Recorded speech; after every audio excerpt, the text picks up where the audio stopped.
Good afternoon. I'm Jennifer Osterholt. I'm here on staff at the Ohio Pork Council, and we're really excited to offer another virtual field trip to an Ohio pig farm.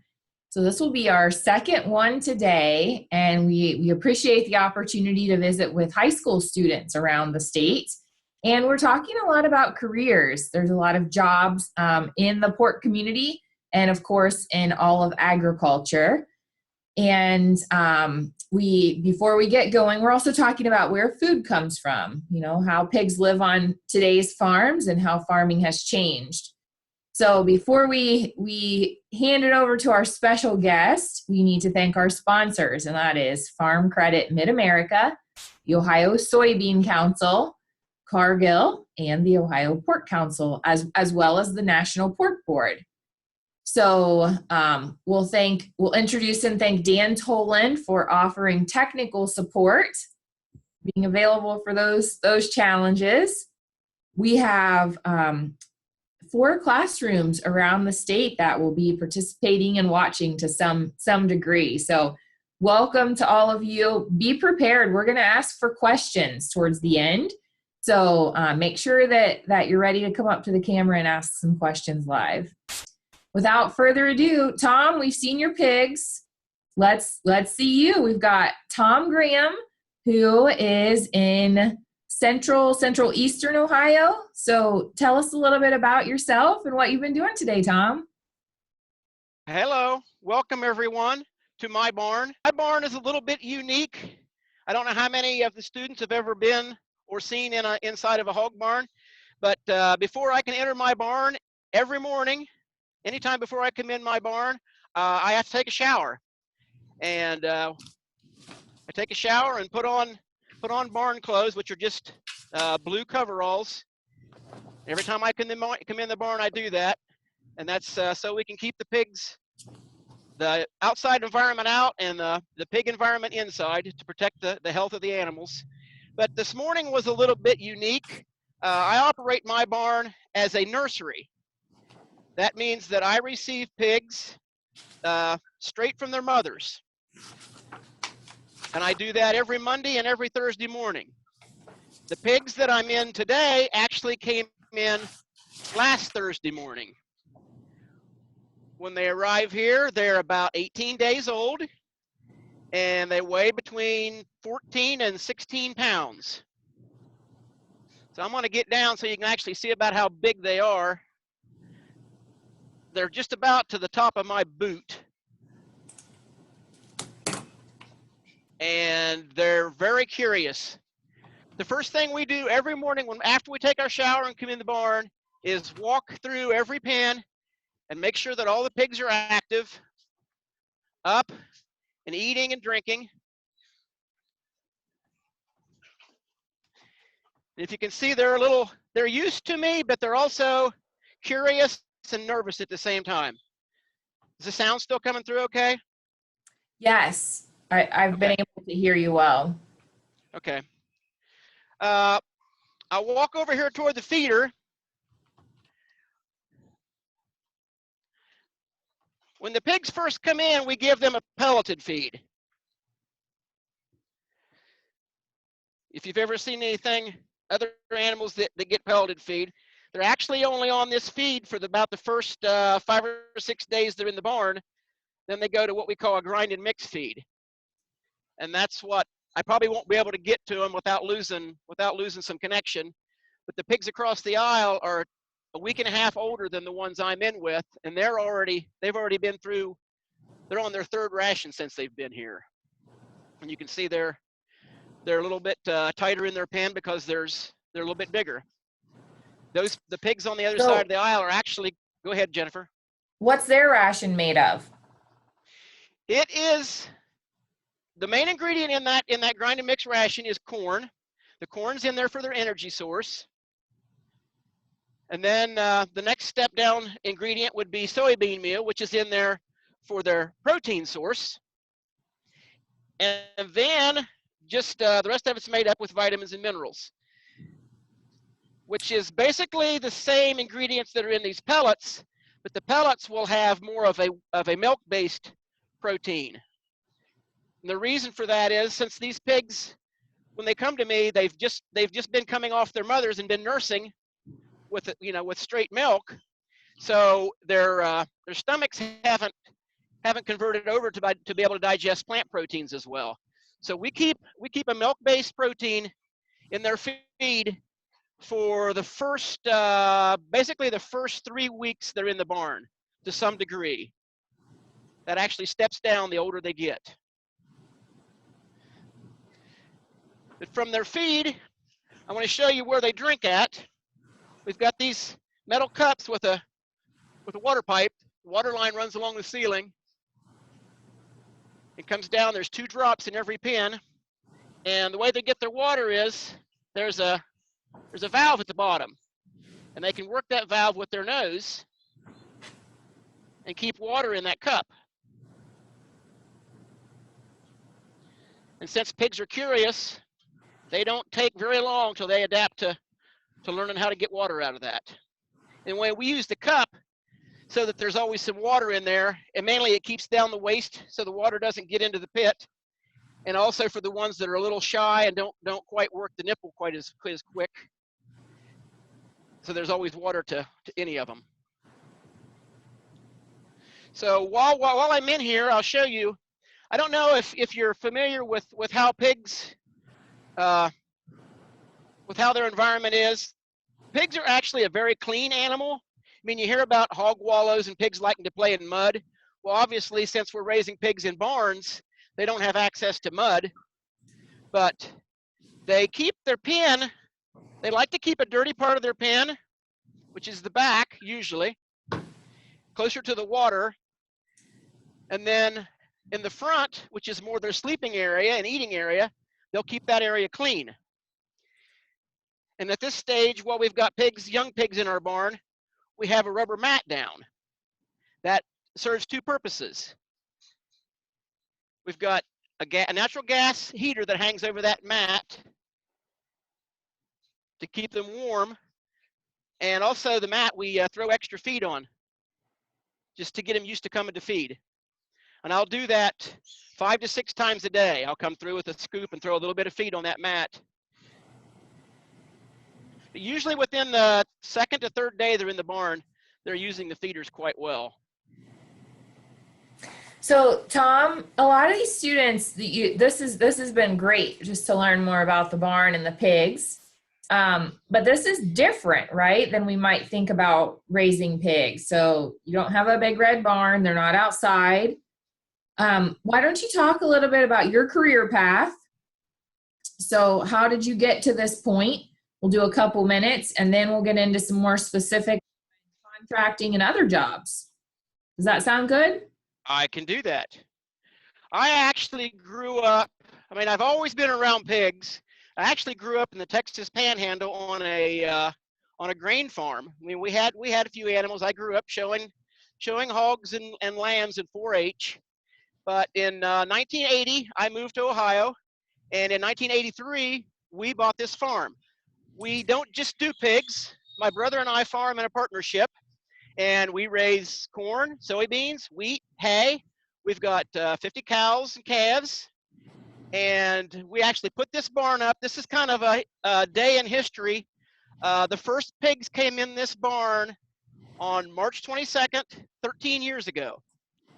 And so it's basically had pigs in it every day for 13 years. But when I graduated from high school, I went to a junior college and majored in construction management. I went in with the intention of maybe being a home builder. It's not a skill that went to waste because I learned a valuable trade, and on a farm there's always things to fix. So I'm pretty well skilled at fixing things. I can do wiring, I can do plumbing. My brother went to school to be an auto and diesel mechanic. So our farm's pretty well self-sufficient on being able to take care of things ourselves. Great. So we've had some students that are interested in vet tech, and I know you work with another farm you have somebody that has a background in vet tech that you work with. So tell us about being a contract grower. Tell us, what your responsibilities are, and then tell us about how you interact with a vet tech person. Okay, my job as a contract grower, that's what I'm called, is we put the barn up, we build the barn, and another farm supplies the animals. That farm also supplies the feed and our service people. So one of the girls assigned to looking after me and making sure that I'm doing what I'm supposed to be doing is she is a vet tech, and that person, she'll come around to my barn at least once a week, just to be basically a second set of eyes in the barn. It works out really well. Once a month or so, we'll have a real veterinarian. I mean, one that went to get her veterinarian's license degree. She comes into the barn to check things, and then we do certain kinds of tests. We do blood testing on a certain percentage of the animals, just to make sure that they're staying healthy and there hasn't been any diseases crept in. There's another thing we do. It would be nice if we could show it today, but we hang ropes. We take a cotton rope and we'll hang it on one of the rods here. And since pigs are really curious, they'll come up and they'll chew on it and slobber on it, and I call it pig spit. The professional term is oral solutions. But we'll let the pigs chew on those ropes for 15, 20 minutes, and then we'll go through and collect that oral solution off that rope. We'll kind of wring it out into a plastic bag and dribble it into a test tube. And the reason we do that, it's actually a better test than a blood test, because number one, you pretty well get a representative sample from every pig in the barn that's going up and chewed on that rope a little bit. But we do a lot of things in the barn to maintain high health. Get back a little bit to my responsibilities as a contract grower. I am operating this barn as a nursery right now. I was a wean to finish, which meant that I brought the pigs in at this stage and kept them until they were marketed. Right now, since I'm operating as a nursery, I only have these pigs for about 4 weeks. And then they'll go on to another farm to be raised. Another thing unique about this barn today is all the pigs in my barn are females. And they could possibly be we talked about the vet tech person. She actually, one of her duties is to come in and look at the pigs and assess them to see if they meet the requirements for being selected to become mothers in the future. So there's just a lot of things we do in here. Mainly we're trying to raise a healthy animal for whatever the end purpose might be for them. Great. So shall we go to the classrooms and open it up for questions, or do you have some other things you'd still like to share, Tom? I might talk about the floor. I mentioned Okay. that they keep an area mainly where they do their business, where they manure. And if you'll notice, the floor is slotted. And the reason for that is we don't have to clean these pens. They'll do their business and walk around on it, and it'll work through those cracks. And there's an 8-foot deep concrete pit underneath the concrete slats that they're walking on, where the manure is stored. And about every 9 months, we come in and we pump that manure out and spread it on our fields for fertilizer. So that's another advantage to raising the animals inside this barn, is it keeps us a fertilizer storage. That's that's an economic benefit to the farms, where we're not using near as much commercial fertilizer to raise crops with. And that's that brings a whole nother aspect for, if you want to talk about jobs in that, if anybody's interested in science and stuff, those we use agronomists to do manure testing and soil testing and make sure that we're using our we don't always call it manure, we can actually call it plant nutrients. So we use a lot of different people's input to help us out. I think I'm basically ready for questions. Great. Let's start with Elgin.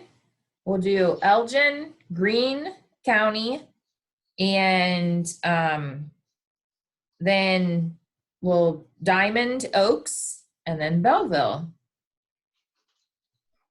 So Elgin, what questions do you have? And Zanesville, you guys will absolutely be welcome to join the mix.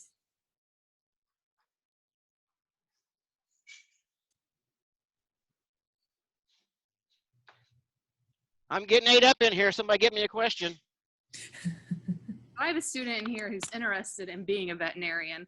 Is this a private veterinarian or is it someone the contractor employs?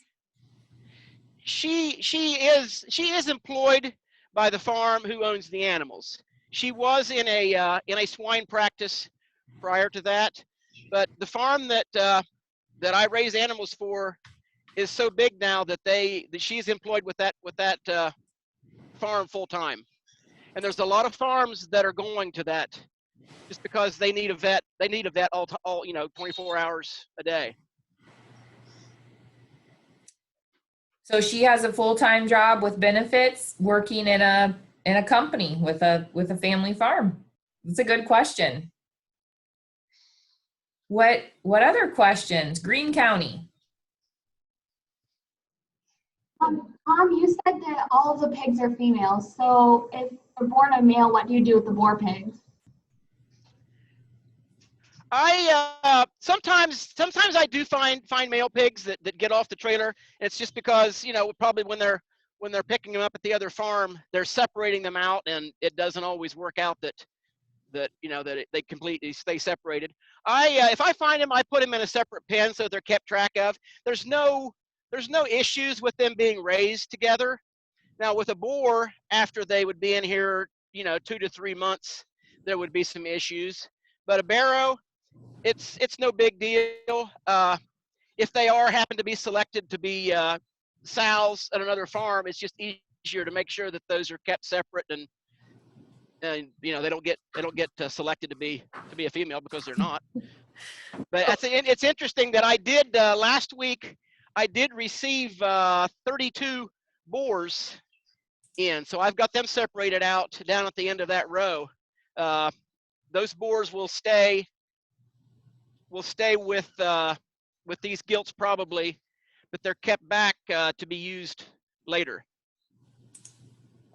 That's a great question. So Tom is taking a shower before he comes in his barn, knowing that these are going on to be mother pigs. So you want all animals to be healthy, but you especially want, if you're going to sell animals that are going to be mother pigs, when you sell them to other farmers, to be that's another safeguard to ensure that they're healthy. So they get ear tags, they get a lot of extra work done, that it just makes it easier to keep the gilts or females together. So a typical litter is half male, half female. So the males would just go to other barns, and then they would go on to be pork. How about Diamond Oaks? You have a question? How many pigs do they usually have in the single pen? How many pigs average per pen? Right now, I'm averaging 80 to a pen since I'm operating as a nursery. Typically, what I've done when I was weaned to finish, I would bring in males and females and pen them separately. And then at about 5 to 6 weeks, we would ship the males out, and I would keep the females. And at that point, our pen density would drop down to 35 head, and that's where they would finish at. These pens in this barn are 12 feet by 16 feet, I believe, yes. And that is the proper square footage to finish 35 pigs to market weight. So you can put a different amount of small pigs in one pen than you can pigs that are 270 pounds in market weight, right? Right. Needless to say, these pigs have grown. They've probably gained 5 pounds in the week they've been here. But like I say, operating it this way, I'll show you across the aisle if the light's not too bright in the background. Those pigs they still Your got, signal's pretty good. If you want to try to walk over there, just hold it really still. So it gives us more time to focus. there they went. Your signal's better now than it was in the beginning. So Okay, who can explain? we'll credit Verizon for that. Now you can tell these pigs are a little bit bigger. They've still got plenty of room, but like I say, these ones are going out next Wednesday. These pigs are going on to the farm where they will go to be raised to market weight or to be selected for females. But they grow really well in this environment. And I will add that showing you the link that this room is 240 feet long. It's well ventilated. The air actually comes in through these stainless steel boxes on the ceiling. And there's 6 fans along the outside wall where those white boxes are that are taking air out all the time. So we're constantly moving air through these barns. Zanesville, do you have any questions? And then we'll go Zanesville, Clear Fork, and then start our rotation back at Elgin again. Yeah, I got 2 questions. You see me?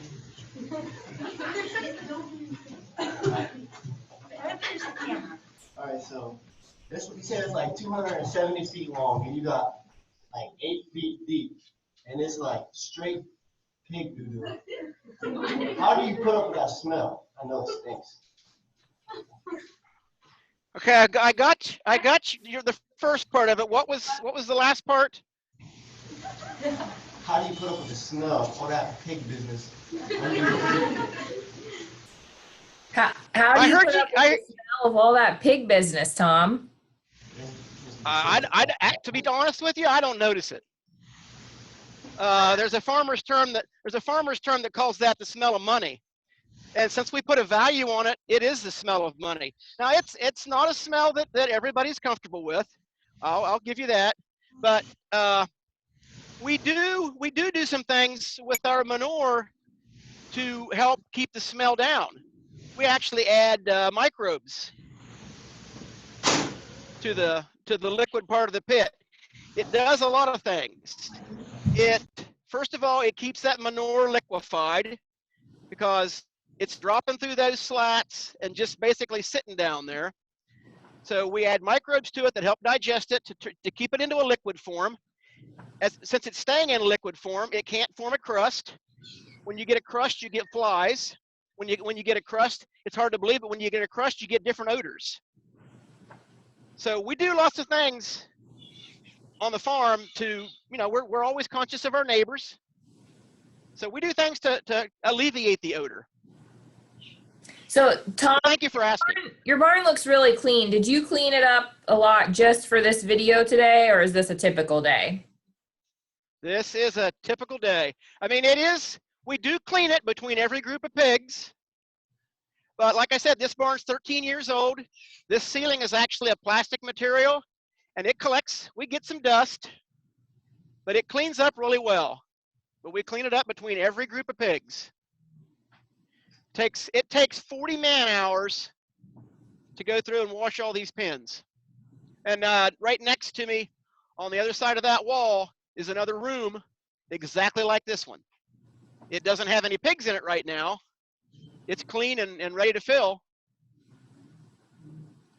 So I think you have a great question because pigs have a bad reputation for smelling, right? And a lot of that comes along with rolling in the mud, and it's not just mud if pigs are rolling in it. They've done some business in there, as you suggested, and it does not smell good. So there's been some advances, and people like Tom are very conscientious, very careful. Like you don't end up with a barn that's this clean without a lot of work and pride in your job. I'll definitely say that. But I've been around Mr. and Mrs. Graham both. I mean, you take a shower, like it's not like a horrible smell that we might think. What do you have? Giving you a little bit of idea on what the difference in the feed looks like. Okay, great. As they get older, since I can You can still hear me okay, right? Yes. Great. How about Clear Fork? Any questions? So if a pig gets sick and like you don't catch it and it dies, how do you keep it from going around to all the other ones? It's a good Help me question. with that. Did you hear, Tom? I didn't hear all of it. If a pig gets sick and it dies, how do you keep those germs from going around to the other ones? Well, that's part of the reason we check the barn as often as we do. I walk the pens, physically get in every pen and cross those gates. I kind of hurdle those gates at the back. When I make my first walk through the day, I don't walk the aisle. I walk the pens. And that's what we're looking for. We're making sure that there are no dead pigs and that the health of the others are all good. We make sure they all get up and walk around. If we do happen to have a dead one, I lay it in the aisle out here in front. And then after I do my room check, I set it by the door. And then once I've checked the whole barn, I remove it. I take it outside. And what we do on modern farms, there's 2 or 3 different avenues we can take to deal with dead animals, because needless to say, we do have animals that die. I'm actually certified to compost dead animals. So when I get a dead pig, I take it to an old barn that we used to use that has bays in it, and we use straw and animal manure, and we compost those animals. So Tom, I've been to some meetings with you and other farmers like you, and I know there's just you have speakers all the time, and you work with your veterinarian and your vet tech, because your whole goal is to be proactive and prevent any problems. So, right, why don't you talk about prevention and just hit that real briefly, and then we will head back to the next class in Elgin for some more questions. the biggest preventative we take in raising, for what I do, is the shower. Barns, even if they don't have a shower, modern barns have what they call a clean dirty line. The doors, I mean, there are three doors from the outside into this room. Those doors are always locked. There is no access. We don't come in those doors. We have one entry point that comes in through the office, and the way my shower is located, I can't come into the office without going through the shower. So that's our first line of defense. If the barn didn't have a shower, you would observe that clean dirty line and leave your outside boots, at least your outside boots, on the outside, which would be called the dirty side of that line. But we do everything we can do to prevent anything from the outside of the barn coming inside. We can carry germs in our noses, in our respiratory systems, for up to 3 days that can actually affect hogs. Hogs are much like we are. There's quite a few diseases that we can get that we can share with our pigs. I'm required to get a flu shot because there's certain viruses that can be transported back and forth between animals. But mainly it's just, go ahead. You can carry germs on your hands and feet. We all can.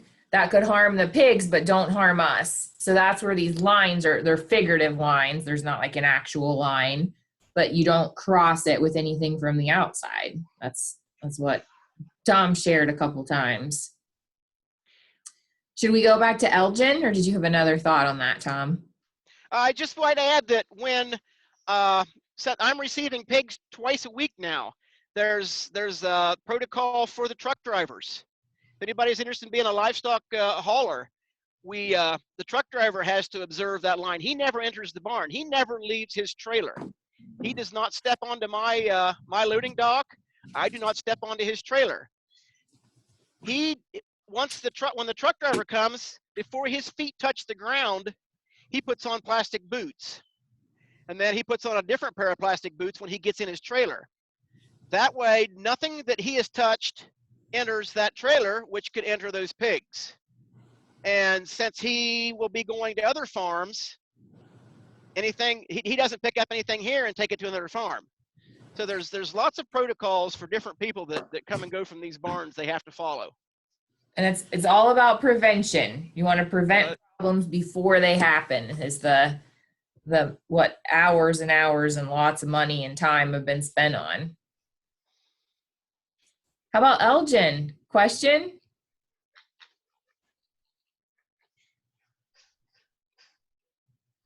Elgin, Greene County? Or is there a question in Elgin? Have any employees, or do you do all the work at your farm? That's a great question. Tom, how many employees do you have, or can you do all of the work? Most of the time I do all the work. Since this barn is operating as a nursery, that has only happened in the last 3 weeks. I was basically a wean to finish grower until 3 weeks ago. And I kind of panicked when I got the news that I was asked to be a nursery, because I knew it was going to be a lot of extra work. I was fortunate enough to find a guy just down the road who wasn't employed at the time, and he was used to working with livestock. So I do have a full-time employee now. He helped me bring the pigs in this morning, and actually he's at lunch right now. But I've always been fortunate to have young people around the farm that were willing to work. It's not as prevalent as it used to be, but I've always been lucky. I've always hired high school kids to help. This happens right now. The person helping me is a little bit older. He's got 2 kids that are actually in our 4-H club. But I was fortunate to find somebody that was willing to do the help and likes what they do. Great. How about Greene County?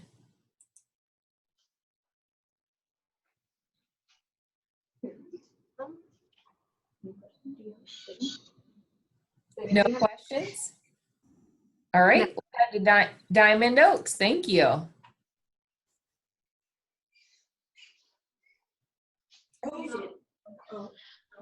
Are males harder to take care of than females? Are males harder to take care of? No, they're not any harder. There is a little bit. They do have a little come with a little more issues, since we're moving pigs at 18 to 21 days off their mothers. The only difference at that point is that the males have been castrated, and sometimes they're not quite over the stress of that. So sometimes males, you've got a little bit different issues to look at with them. Most of the time it's fine, but it's just something that we're always aware of. All right. Clear Fork? Or Zanesville and then Clear Fork.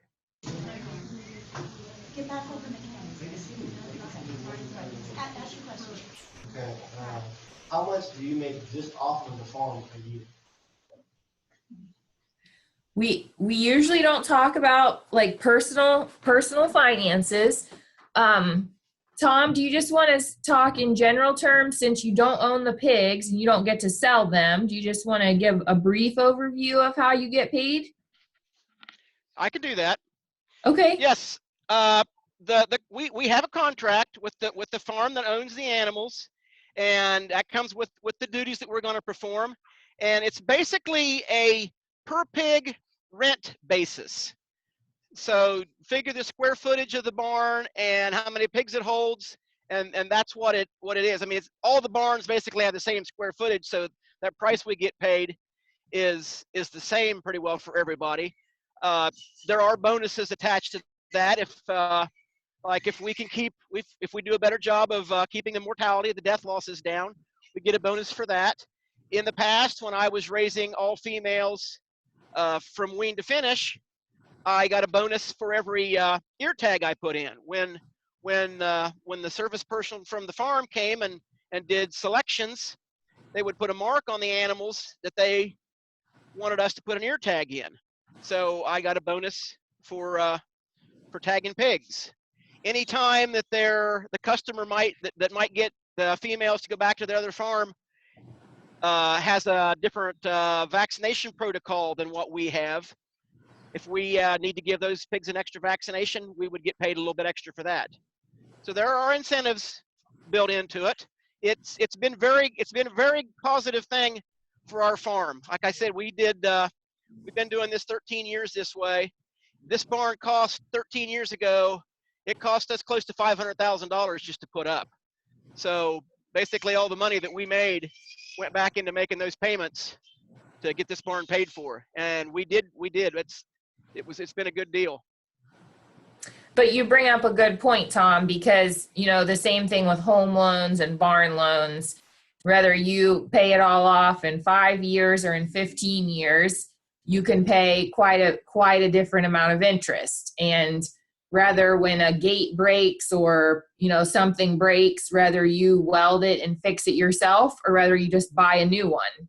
You know, you can get your job accomplished, but you can spend quite a bit, different amounts of money based on your choices. So all of that affects Tom's profit, and farms all handle that differently.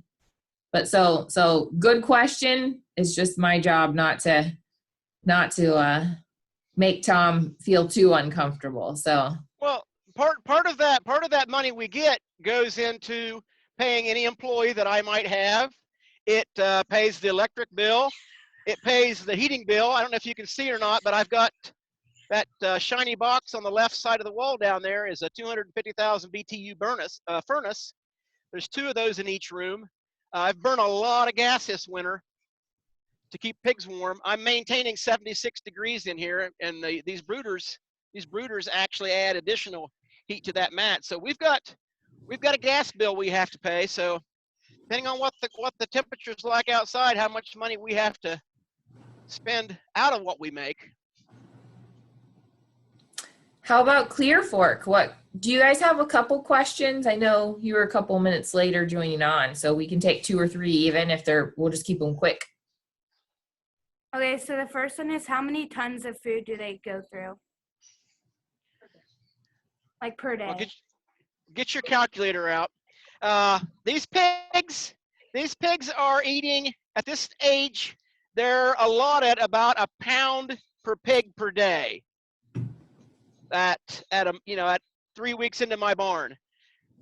We have to do a lot of math when I have to order the feed. The farm that owns the pigs makes the feed and brings it to me. We have what we call budget that we follow. When pigs are more toward the end of the life in the barn, they're eating upwards of 6 pounds of feed a day. When I typically have a barn full of hogs that are going to market, our feed comes in 24-ton lots on a semi. There's been times where I've had that semi come to the farm 3 times a week. They eat a lot of feed. So at market weight, how many pounds per day do they eat, Tom? About 6 to 7 pounds at market weight. So a pound a day? Are you hearing me? Yes, a pound a day now, and about 6 to 7 pounds a day. 270 pounds. Yes, correct. Correct. All right, Clear Fork, did you have a couple more questions? For like the flooring, do you often have pigs that like fall through and like break their legs since it's like wide enough for it? They can get their feet caught. I don't know if you've been watching. There's one kind of struggling back there at the back. It's got his leg caught.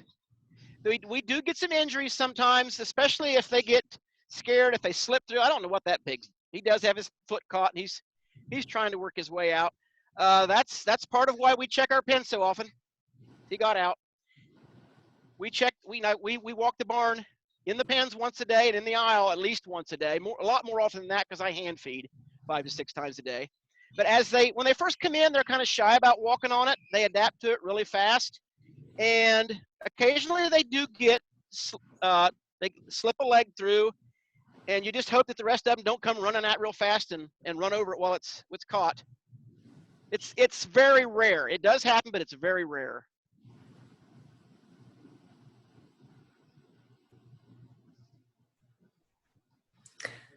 Are there any other questions? Should we go back through each of the classes once?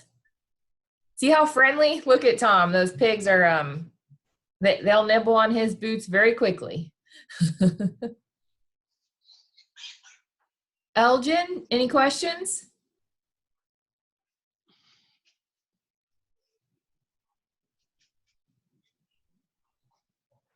They don't care what they eat.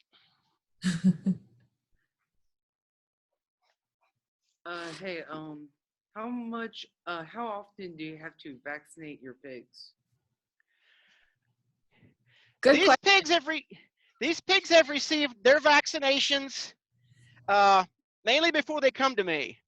There is another vaccine that we will give at about, typically if I was going to keep these pigs, it would be about 2 weeks from now, and it's a dual vaccine, and we actually give it through the water. It's an oral vaccine. I've got a medicator in my office, and I've got the rows, the water lines are separated from the office into each room that I can run that vaccine through the water. Very, very rarely do I need to give an injectable vaccine, but it's a good question because it brings up a point that I often forget to talk about.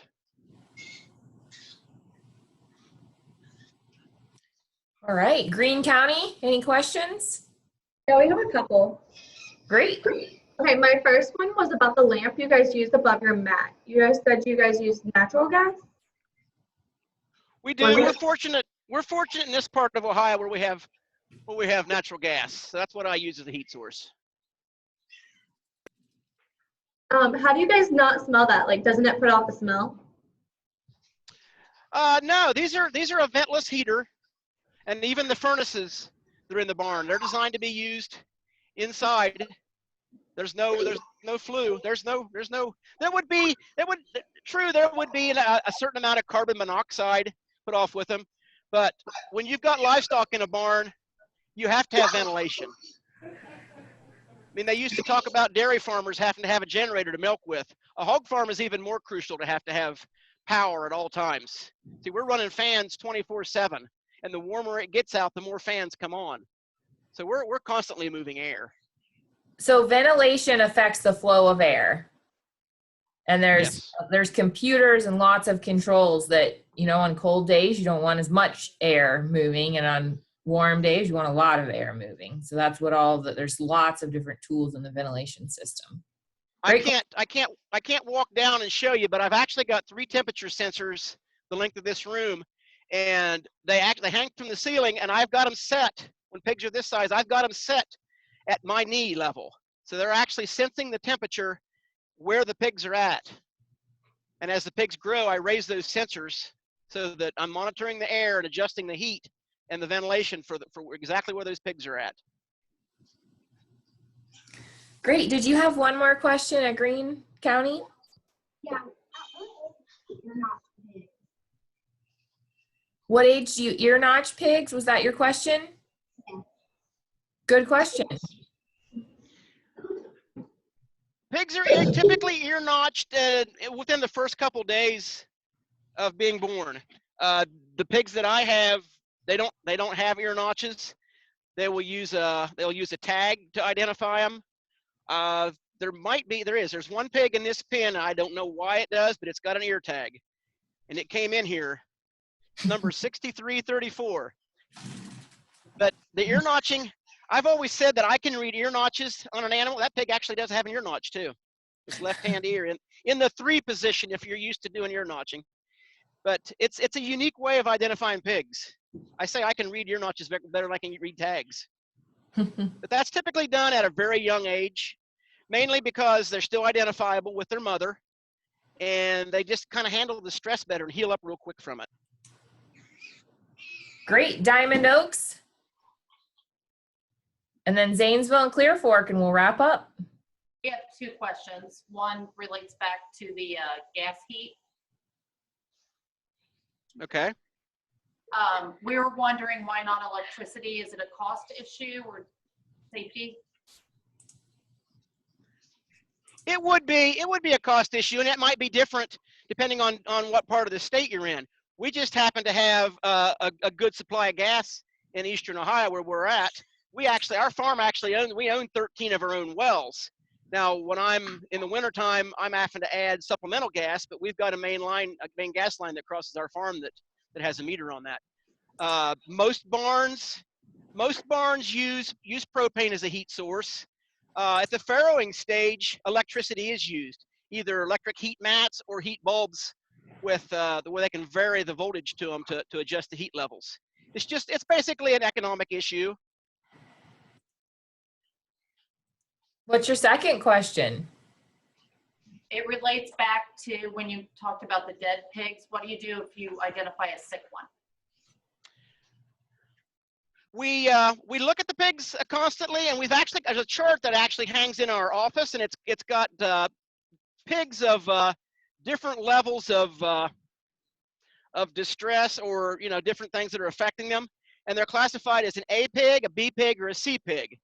Typically, what you're seeing right now are all A pigs, which they're just fine. Their ears are up and looking fine, but it doesn't take very long standing in a pen to find a pig that doesn't quite feel right.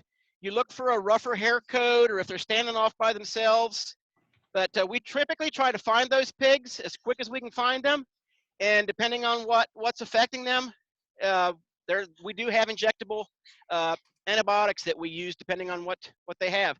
And it kind of goes back to the medicator in the barn. I can run electrolytes through that water line on new pigs when they come in if I think they've been stressed.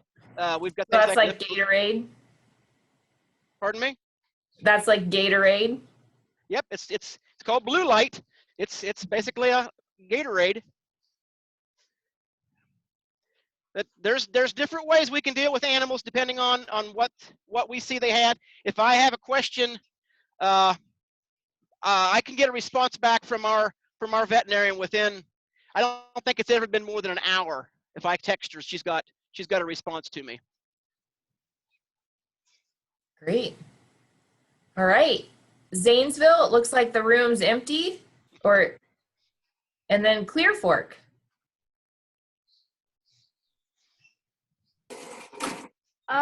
Roughly what % will become sows? There have been times that the selection percentage out of my barn has been 85% of them going on to be sows. It mainly follows basically what the customer wants. There's been times where I've had 3 actual different breed lines of pigs in the barn. They were all white.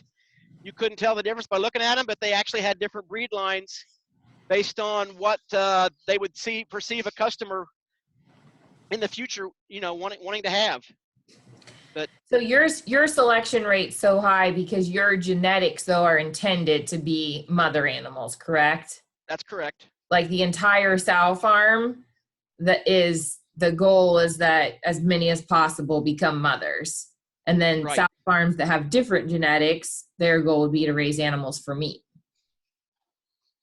There's been times where I didn't get to put a single ear tag in, that it just happened that they didn't have the sales projected right, and they all ended up going to market. All right. Great. Did I miss anybody on this last round of questions? Well, Tom, you spent a lot of time with us. We know you have a lot going on. Let's give everybody a round of applause. Let's look for Tom.